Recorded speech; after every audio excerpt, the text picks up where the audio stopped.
Hi everybody, hope you're doing well. Today I wanted to talk to you about happiness versus fear. What I've noticed a lot is people are now standing up for themselves to themselves when it comes to the joys or the sadness or the fears that they have.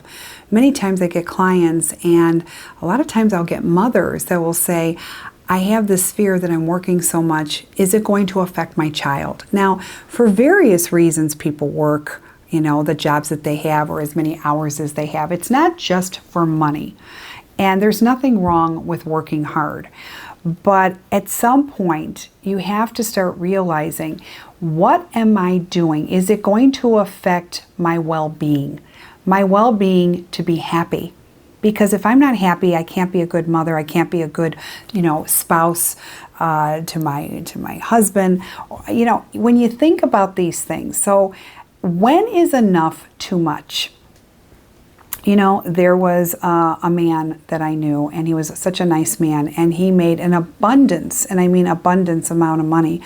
But he was the CEO of this company, and they literally owned him. He got a lot of money for doing a lot of things, and you're going to say, well, he was a CEO, he could do what he wanted. Actually, he kind of didn't.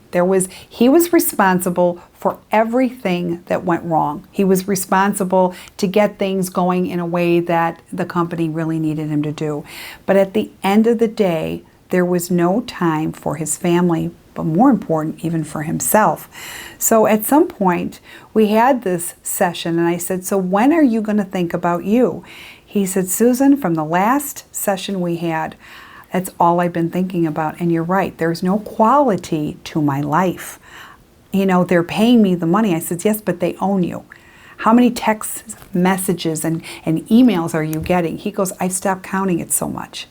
So when is enough enough? So basically, sometimes the hard experiences slow us down for a reason. We have to get so fatigued, we have to get so exhausted to really get our attention. And when we're finally into this mode that we're just not happy and we have to reach a peak where we just can't do it anymore, then it's time to reevaluate. Sometimes things have to get so bad to get our attention for us to change it. Making that change. And what I'm noticing, and I'm so proud of people, is that they are choosing happiness over their fears. Oh my God, if I don't keep my job, how am I going to get this paid or that paid? But here's the thing, sometimes less is more. Really, don't worry about how much money your brother has or your nieces and nephews have all this. Sometimes the best thing that you can give your child is stability within yourself. Truly. Now, I'm not saying you shouldn't have a job and get paid money, and yes, we need money to live, but at what point is enough? And I guess the moral of the story that I'm trying to convey today is sometimes less is more. Sometimes it doesn't have to be all the hours that you're spending at work versus seeing your child, or all the money that you're getting versus doing without that fancy car. So when you can start putting the fear away that, God forbid, if I don't have this, am I still going to be okay? And you find out that you are going to be okay. People are choosing that happiness, because with that happiness comes with peace. And it's nice to be seeing this, and I'm really seeing this a lot with people. People are really stepping up to the plate when it comes to themselves, for themselves. So if you're one of those people that you're really starting to think what's really important, and you're valuing yourself with your time and yourself, then I commend you for it. Keep going. Go the distance and be a better you. Don't be owned and be a prison of your emotions based on fear.